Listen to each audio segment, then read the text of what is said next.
Good morning. We're in John.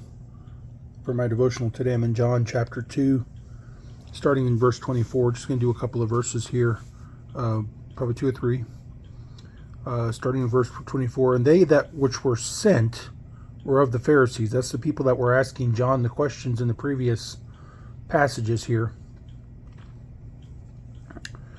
And they asked him and said unto him, Why baptizest thou then, if thou be not that Christ, nor Elias, which is Elijah, neither that prophet?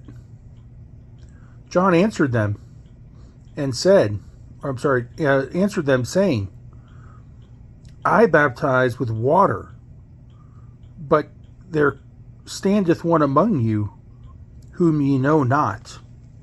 He it is who coming after me is preferred before me, whose shoes latchet I am not worthy to loose.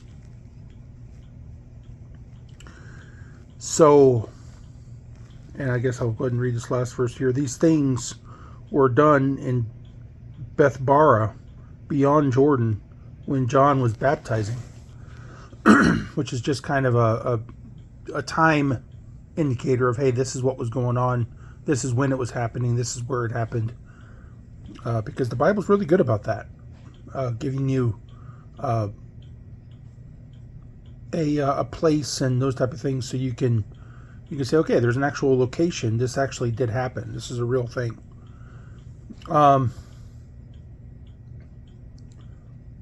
So then they asked the question, so if you're not Christ, if you're not the Messiah, why are you baptizing people? And John's like, well, I'm just baptizing with water.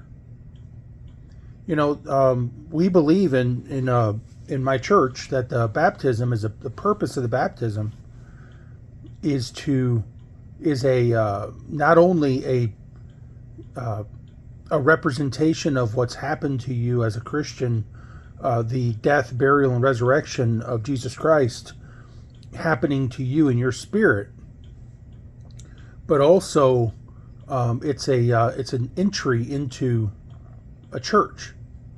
It is how you join a church, and that baptism that Jesus Christ did. That's basically the purpose of it. When we first see the baptism, the purpose of that baptism is to start his church, because at that point is when he starts his ministry.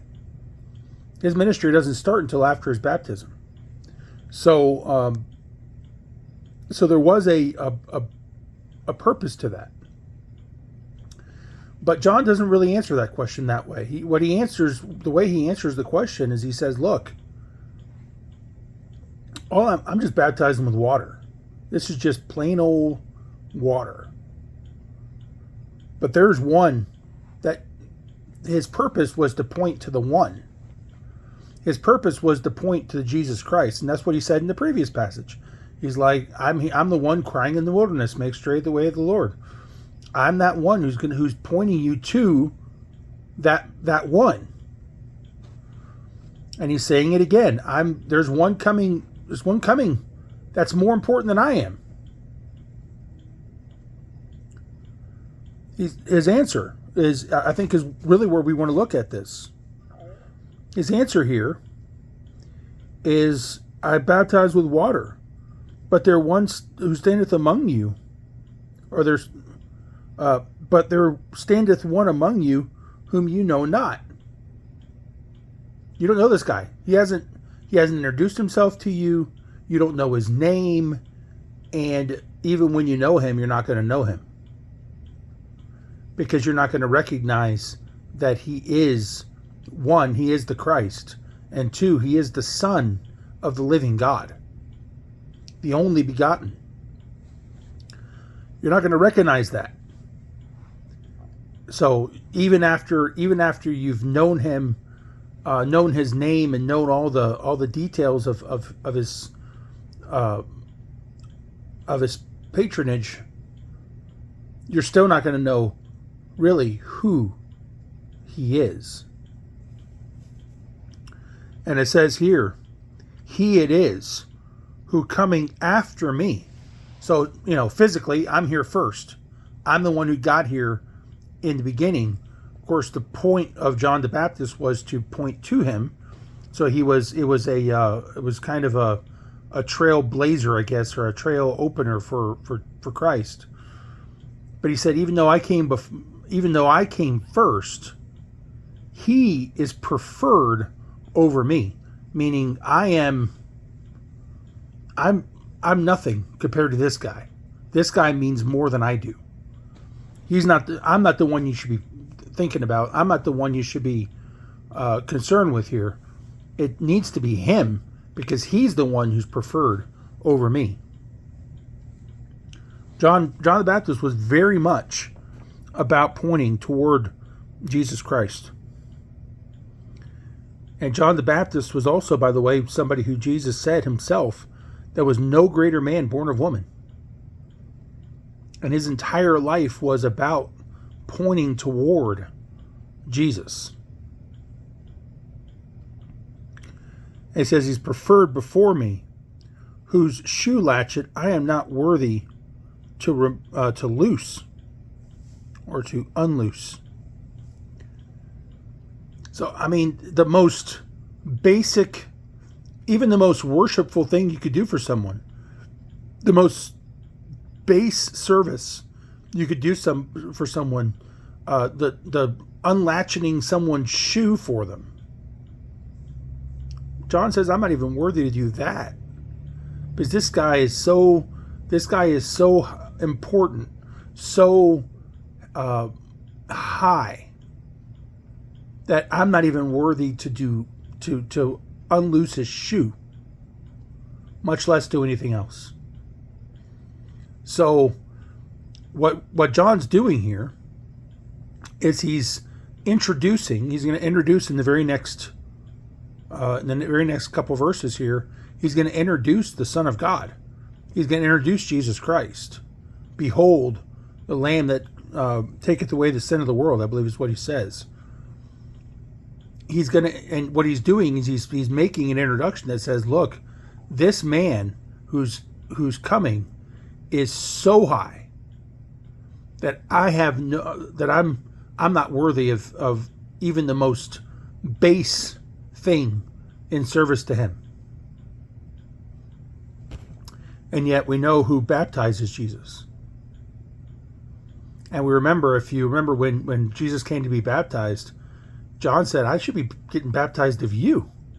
And Jesus said, suffer be so.